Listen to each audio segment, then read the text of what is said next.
பெருமாள் கோவிலுக்கு செல்லும்போது தெரியாமல் கூட இதை செய்து விடாதீர்கள். இது மகாவிஷ்ணுவை அவமதிக்கும் செயல்.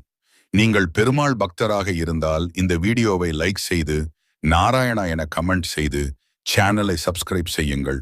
பெண்கள் தலைவிரி கோலத்துடன் கோவிலுக்குள் செல்லக்கூடாது. வெறும் கையுடன் பெருமாள் கோவிலுக்கு சென்று சுவாமியை தரிசனம் செய்யக்கூடாது.